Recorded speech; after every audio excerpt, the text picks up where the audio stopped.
Hello engineers, welcome to Xylem technical. എല്ലാവരും RRBJയുടെ CBT2ന്റെ പഠിത്തമൊക്കെ എന്തായി? നന്നായി പഠിക്കുന്നുണ്ടല്ലോ അല്ലെ? അപ്പം RRBJയുടെ CBT2ലുള്ള RCCയിൽ നിന്നുള്ള കുറച്ച് ക്വസ്റ്റ്യൻസ് ആണ് നമ്മൾ ഡിസ്കസ് ചെയ്യാൻ പോകുന്നത്. കഴിഞ്ഞ RRBJ നോക്കുവാണെങ്കിൽ എല്ലാ സബ്ജക്റ്റിൽ നിന്നും CBT2ന് വളരെ എളുപ്പമുള്ള ക്വസ്റ്റ്യൻസ് മാത്രമേ ചോദിച്ചു കണ്ടിട്ടുണ്ടായിരുന്നുള്ളൂ. അപ്പൊ നമ്മൾ ആ ഒരു രീതിയിലുള്ള ക്വസ്റ്റ്യൻസ് ആണ് നോക്കുന്നത്. പല പല കോമ്പറ്റേറ്റീവ് എക്സാമിന് ചോദിച്ചിട്ടുള്ള RCCയിൽ നിന്നുള്ള ഇമ്പോർട്ടന്റ് ആയിട്ടുള്ള ക്വസ്റ്റ്യൻസ് ആണ് നമ്മൾ ഡിസ്കസ് ചെയ്യാൻ പോകുന്നത്. സോ ഒന്നാമത്തെ ക്വസ്റ്റ്യൻ ഇതാണ്: the ratio of ultimate stress to safe stress. Stress, factor of safety, strain, working stress. So നമ്മൾ പല സ്ഥലത്തും ഉപയോഗിക്കുന്ന ഒരു ടേം ആണ് factor of safety. Factor of safety എന്ന് പറഞ്ഞാൽ ആരുടെയൊക്കെ റേഷ്യോ ആണ്? അൾട്ടിമേറ്റ് സ്ട്രെസ്സിന്റെയും സേഫ് സ്ട്രെസ്സിന്റെയും റേഷ്യോ ആണ്. So the answer will be option B, factor of safety. Then for a M50 grade concrete, the compressive strength of 150 mm cube up to 28 days in Newton per millimeter square is 150, 50, 100, 15. So നമ്മളോട് ഒരു കോൺക്രീറ്റിനെ designate ചെയ്യുക എങ്ങനെയാ ചോദിച്ചാൽ നമ്മൾ പറയും M20 concrete, അല്ലെങ്കിൽ M30 concrete, അല്ലെങ്കിൽ M50 concrete എന്നൊക്കെ നമ്മൾ പേര് പറയാറുണ്ടല്ലേ. സോ M എന്ന് പറഞ്ഞാൽ കോൺക്രീറ്റ് മിക്സിനെയാണ് കാണിക്കുന്നത്. ആൻഡ് 20, 30, 50 എന്നൊക്കെ പറഞ്ഞ് നമ്മൾ എഴുതുന്ന നമ്പർ 28 ഡേയ്സിലുള്ള ക്യാരക്ടറിസ്റ്റിക് കംപ്രസീവ് സ്ട്രെങ്ത് ആണ്, അല്ലെങ്കിൽ ക്യൂബ് സ്ട്രെങ്ത് എന്ന് നമുക്ക് പറയാം. സോ ക്യൂബ് സ്ട്രെങ്ത്തിന്റെ ടെസ്റ്റ് ചെയ്യാൻ നമ്മൾ 150 mm ക്യൂബ് ആണ് കാസ്റ്റ് ചെയ്യുക, അല്ലെങ്കിൽ 150 mm ഡയമീറ്ററും 300 mm ലെങ്ത്തുമുള്ള സിലിണ്ടർ ആണ് നമുക്ക് കാസ്റ്റ് ചെയ്യാൻ വേണ്ടി പറ്റുക. സോ ക്വസ്റ്റ്യനിൽ ആ 150 mm ക്യൂബിന്റെ കാര്യമൊക്കെ എടുത്ത് പറഞ്ഞിട്ടുണ്ട്. പല ക്വസ്റ്റ്യൻ പേപ്പറിലും നമ്മൾ കംപ്രഷൻ ടെസ്റ്റ് ചെയ്യാൻ ഉപയോഗിക്കുന്ന ക്യൂബിന്റെ ഡയമെൻഷൻ തന്നെ ചോദിക്കാറുണ്ട്. അപ്പൊ രണ്ടും ക്വസ്റ്റ്യൻസ് തന്നെയാണ്. അപ്പൊ ഇവിടെ M50 എന്ന് പറഞ്ഞാൽ അതിന്റെ 28 ഡേയ്സിലുള്ള സ്ട്രെങ്ത് എന്ന് പറഞ്ഞാൽ എത്രയായിരിക്കുമോ? എത്രയായിരിക്കും? 50 Newton per millimeter square ആയിരിക്കും. Then the value of the strength of material below which not more than 5% test result are expected to fail. Allowable strength, working strength, maximum strength, characteristic strength. So strength of material അതിന്റെ 5% test റിസൾട്ടുകൾ മാത്രമേ fail ആവാൻ പാടുള്ളൂ. അങ്ങനത്തെ ഒരു സ്ട്രെങ്ത്തിനെ നമ്മൾ എന്താണ് പേര് പറയുക? അല്ലെങ്കിൽ ഈ ഒരു ഡെഫിനിഷൻ ഏത് സ്ട്രെങ്ത്തിന്റെ ഡെഫിനിഷൻ ആണെന്ന് ചോദിച്ചാൽ ഏതിന്റെയാണ്? ക്യാരക്ടറിസ്റ്റിക് സ്ട്രെങ്ത്തിന്റെ ഡെഫിനിഷൻ ആണ്.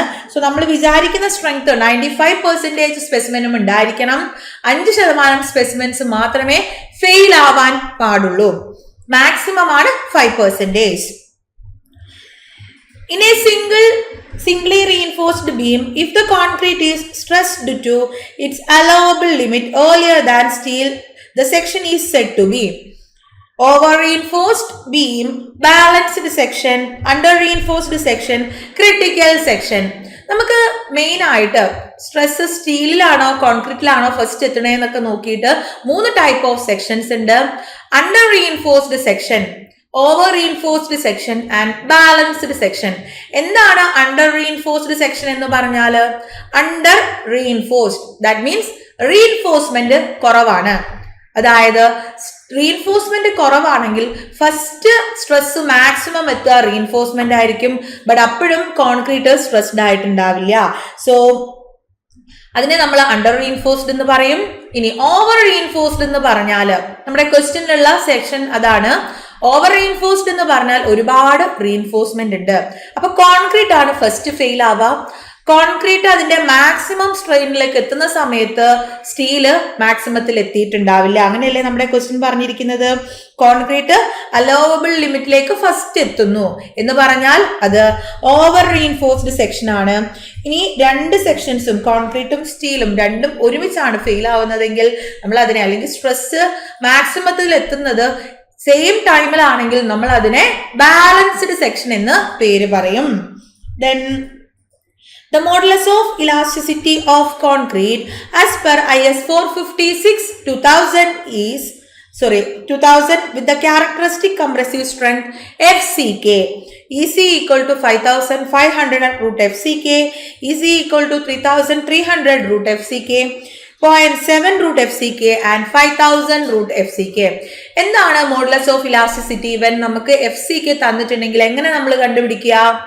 FCK തന്നിട്ടുണ്ടെങ്കിൽ 5000 റൂട്ട് FCK എന്നുള്ള ഫോർമുല ഉപയോഗിച്ചിട്ട് നമുക്ക് എന്ത് കണ്ടുപിടിക്കാം? മോഡുലസ് ഓഫ് ഇലാസ്റ്റിസിറ്റി കണ്ടുപിടിക്കാം. So modulus of elasticity 5000 root FCK ആണ് നമ്മുടെ ഫോർമുല. അതേപോലെ തന്നെ ചോദിക്കുന്ന ഒരു സ്ഥിരം ക്വസ്റ്റ്യൻ ആണ് ഈ ഒരു സെറ്റും. ഇവിടെ നിന്ന് പ്രോബ്ലം ആയിട്ടും ഈ ഒരു ഡയറക്റ്റ് ക്ലോസും ചോദിക്കാറുണ്ട്. The flexural strength of concrete in terms of FCK is given by the relation 0.3 root FCK, 0.5 root FCK, 0.7 root FCK and 1.1 root FCK. So ഇവിടെ flexural strength ആണ് ചെയ്തിട്ടുള്ളത്. ഫ്ലെക്ഷണൽ സ്ട്രെങ്ത് കണ്ടുപിടിക്കാനുള്ള ഫോർമുല 0.7 റൂട്ട് FCK ആണ്. Then പലപ്പോഴും എക്സാമിന് ചോദിക്കും M25 mix ആണെങ്കിൽ അതിന്റെ ഫ്ലെക്ഷണൽ സ്ട്രെങ്ത് എന്താണ്? അപ്പൊ M20 25 എന്ന് പറഞ്ഞാൽ FCK ആണ് 25. സോ 0.7 ഇൻറ്റു റൂട്ട് 25 ആ ഒരു രീതിയിലുള്ള പ്രോബ്ലംസ് ചോദിക്കും. ഇങ്ങനെയാണ് ചോദിക്കുക. M20 അല്ലെങ്കിൽ M25 മിക്സ് ആണെങ്കിൽ ഫ്ലെക്ഷണൽ സ്ട്രെങ്ത് എത്രയാണെന്ന് ചോദിക്കും. സോ 0.7 ഇൻറ്റു FCK എന്ന് പറയുന്നതാണ് 25 റൂട്ട് 25 എന്ന് വരും. 0.7 ഇൻറ്റു 5 എന്ന് വരും. ഈ ഒരു രീതിയിലുള്ള ക്വസ്റ്റ്യൻസ് ഒക്കെ ചോദിക്കാറുണ്ട്. ഓക്കെ, അടുത്ത ചോദ്യം. Cover in reinforcement is essential to not to be seen by others. What reinforcement provided? To protect from external harmful substances. Aesthetic view, if not embedded, may bend due to compression. എന്തിനാ നമ്മൾ cover കൊടുക്കുന്നത്? കാണാനുള്ള ഭംഗിക്കാണോ അല്ലെങ്കിൽ ആരെങ്കിലും കാണാതിരിക്കാനാണോ reinforcement? അല്ല, അതൊന്നും അല്ല. നമ്മൾ എന്തിനാ കവർ കൊടുക്കണേന്ന് ചോദിച്ചാൽ റീഇൻഫോഴ്സ്മെന്റ് എക്സ്റ്റേണൽ ഏജൻസ് ഒക്കെ ആയിട്ട് കോണ്ടാക്റ്റിൽ വന്നാൽ പെട്ടെന്ന് നാശമായി പോകും, അല്ലെങ്കിൽ കൊറോഷനൊക്കെ സംഭവിക്കാനുള്ള സാധ്യതയുണ്ട്. അത് അവോയ്ഡ് ചെയ്യാൻ വേണ്ടിയിട്ട് എപ്പോഴും റീഇൻഫോഴ്സ്മെന്റ് നമ്മൾ കുറച്ച് ദൂരം, ഇപ്പൊ നമ്മുടെ ബീം ആണെങ്കിൽ ബീമിന്റെ ഏറ്റവും ബോട്ടത്തിൽ നിന്ന് കുറച്ച് ദൂരം മാറിയിട്ടാണ് റീഇൻഫോഴ്സ്മെന്റ് കൊടുക്കുള്ളൂ. സോ റീഇൻഫോഴ്സ്മെന്റിനെ പ്രൊട്ടക്ട് ചെയ്യാന്നുള്ള ഉദ്ദേശത്തിലാണ് അങ്ങനെ നമ്മൾ കൊടുക്കുന്നത്. സോ എന്തിനാ കവർ കൊടുക്കണേ ചോദിച്ചാൽ റീഇൻഫോഴ്സ്മെന്റിനെ എക്സ്റ്റേണൽ ഏജൻസിൽ നിന്നും പ്രൊട്ടക്ട് ചെയ്യാൻ വേണ്ടിയിട്ടാണ്. So to protect from external harmful substances. Then minimum percentage of steel in beam as per IS 456/2000 is given by AS by BD equal to 0.85 by FY, AS by BD equal to 0.75 by FY, AS by BD equal to 0.65 by LG and AS by BD equal to 0.85 by LG. എന്തായിരുന്നു നമ്മുടെ minimum percentage of steel കണ്ടുപിടിക്കാനുള്ള കോഡിലുള്ള equation? AS by BD വെച്ചിട്ടാണ് നമ്മൾ പറയാറുള്ളത്. AS by BD more than 0.85 by FY or equal to കൂടി ഉണ്ട്, അതുകൊണ്ട് നമ്മൾ ഡിസൈനിൽ ഈക്വൽ ടു ആയിട്ട് എടുക്കും. So AS by BD equal to 0.85 by FY എന്നുള്ളതായിരിക്കും answer. Then development length of bar as per IS 456/2000 is LD equal to 5 sigma S by 4 tau BD, LD equal to 5 sigma S by 8 tau BD, LD equal to 5 sigma S by 12 tau BD and LD equal to 5 sigma S by 2 tau BD. എന്താണ് development length എന്ന് പറഞ്ഞാൽ നമ്മൾ എപ്പോഴും ബാറിന്റെ നീളം നല്ല bond കിട്ടാൻ വേണ്ടി കുറച്ചുകൂടെ എക്സ്റ്റെൻഡ് ചെയ്ത് കൊടുക്കും. അത് എത്രത്തോളം എക്സ്റ്റെൻഡ് ചെയ്യണം എന്നുള്ളതാണ് development length. So development length കണ്ടുപിടിക്കാനുള്ള formula sigma S into 5 by 4 tau BD ആണ്. So option A will be the answer. Sigma S into 5 by 4 tau BD. ആ സിഗ്മേനെ രണ്ടാമത് എഴുതിയേ ഉള്ളൂ. So option A will be the answer. Then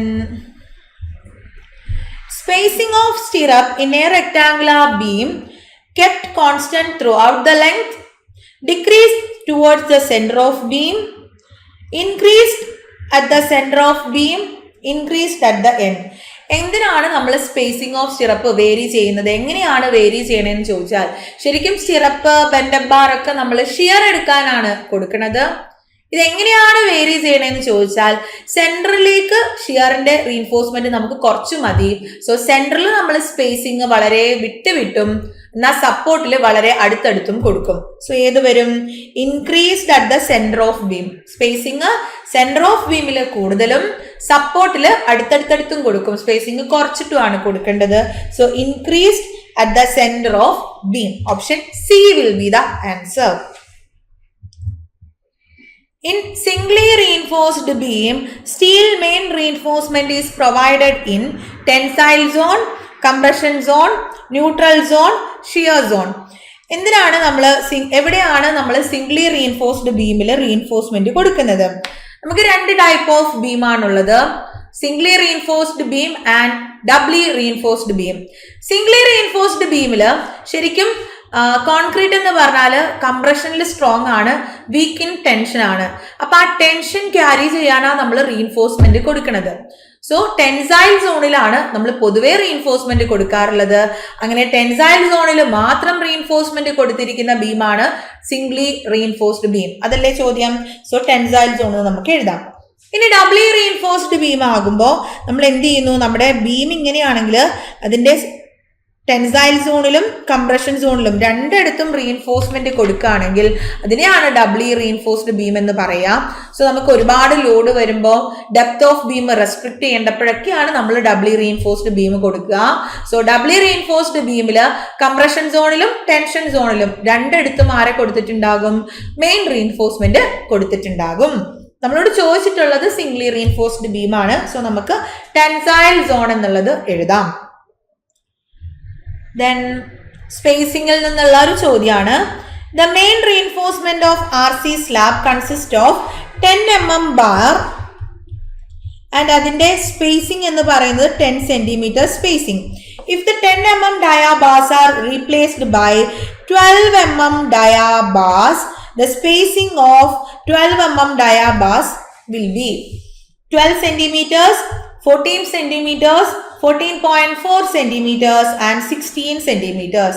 so നമുക്കറിയാം diameter of bar മാറുന്നതിനനുസരിച്ച് ആര് മാറും? Spacing of ബാറും വ്യത്യാസം വരും. അപ്പൊ ക്വസ്റ്റ്യനിൽ ചോദിച്ചിരിക്കുന്നത് ഇങ്ങനെയാണ്. നമുക്ക് 10 mm ഡയമീറ്റർ ഉള്ള ബാസ് നമ്മൾ 10 cm സ്പേസിംഗിൽ കൊടുത്തിരിക്കുന്നു.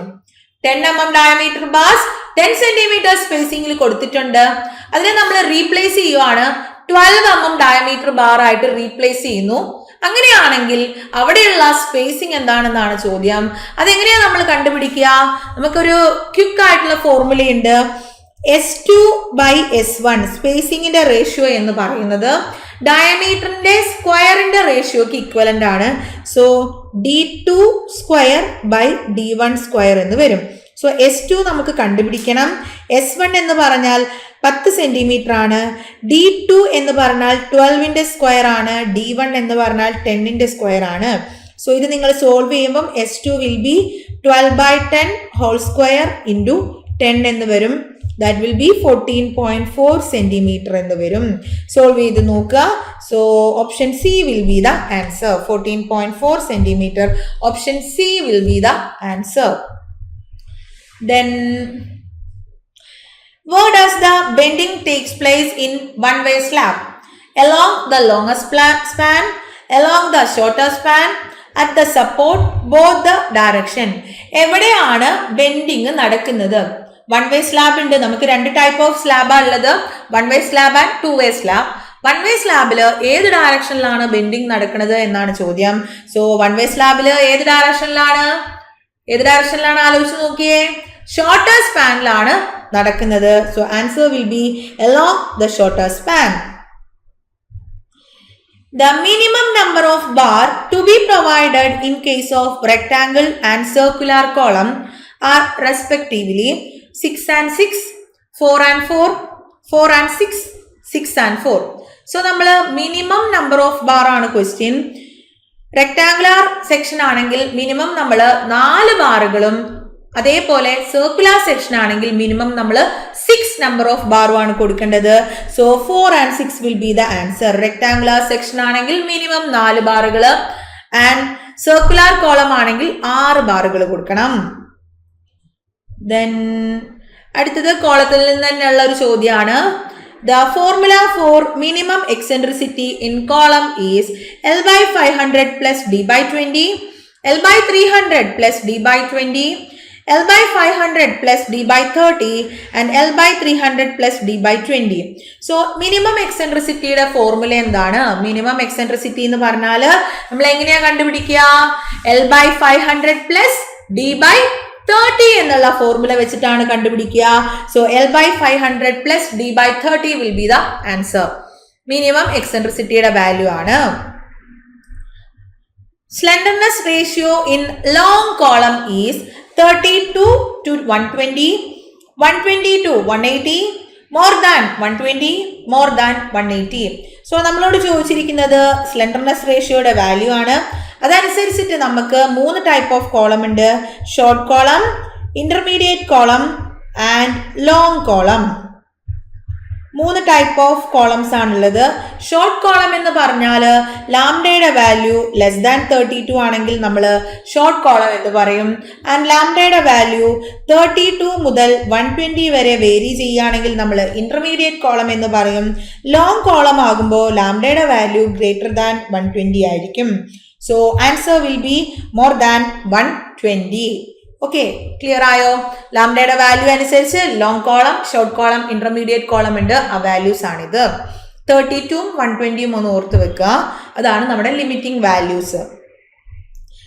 Then the design ultimate load on column is computed by the equation PU equal to 0.4 FCK AC plus dash AC. So 0.5 FY, 0.67 FY, 0.7 FY and 0.87 FY. So നിങ്ങൾ പറഞ്ഞേ എന്താണ് നമ്മുടെ formula? 0.4 FCK AC plus 0.67 FY ASC ആണ് formula. So option D will be the answer. അപ്പൊ ഇതേപോലെയുള്ള എളുപ്പമുള്ള questions ആണ് RRB JEE നമുക്ക് കാണാൻ പറ്റുക. അപ്പൊ നിങ്ങളൊക്കെ നന്നായിട്ട് പഠിച്ച് പ്രിപ്പയർ ചെയ്ത് എക്സാം എഴുതുക. എക്സാമിന്റെ ഡേറ്റിംഗ് അടുത്തെത്തിയിട്ടുണ്ട്. ഇനി RRB JEE പോലെ തന്നെ RRB JEE നമ്മൾ നല്ല സക്സസ് ആയിട്ട് റൺ ചെയ്തുകൊണ്ടിരിക്കുകയാണ് നമ്മുടെ ബാച്ചസ് ഒക്കെ. RRB JEE പോലെ തന്നെ നമ്മൾ LSTD AE online crash batches already start ചെയ്തിട്ടുണ്ട്. അപ്പൊ നിങ്ങൾ LSTD AE എക്സാമിന് നന്നായിട്ട് പ്രിപ്പയർ ചെയ്യാൻ ആഗ്രഹിക്കുന്നവരാണെങ്കിൽ നിങ്ങൾക്ക് ക്വിക്കായിട്ട് കാര്യങ്ങൾ മനസ്സിലാക്കിയെടുക്കാനും അതേപോലെ പഠിക്കാനും വേണ്ടി നമ്മൾ സ്റ്റാർട്ട് ചെയ്തിട്ടുള്ള ബാച്ചാണ് AE ക്രാഷ് ബാച്ച്. ഇതിൽ നിങ്ങൾക്ക് കംപ്ലീറ്റഡ് ആയിട്ടുള്ള റെക്കോർഡഡ് സെഷൻസ് അവൈലബിൾ ആയിരിക്കും ആൻഡ് ഡിസ്കഷൻ അല്ലെങ്കിൽ റിവിഷൻ സെഷൻസ് ലൈവ് ആയിട്ടും അവൈലബിൾ ആയിരിക്കും. അപ്പൊ നിങ്ങൾ ഇതുവരെ പഠിച്ചു തുടങ്ങിയിട്ടില്ലെങ്കിൽ പെട്ടെന്ന് തന്നെ നമ്മുടെ ബാച്ചിലേക്ക് ജോയിൻ ചെയ്യാം. അങ്ങനെ നമുക്ക് LSTDക്ക് എല്ലാവർക്കും കൂടെ ഒരുമിച്ച് പഠിക്കാം. ഓക്കെ, സോ അപ്പൊ നമുക്ക് വേറൊരു സെക്ഷനിൽ ഇനി കാണാം. എല്ലാവരും നന്നായിട്ട് പഠിക്കുക. Thank you all.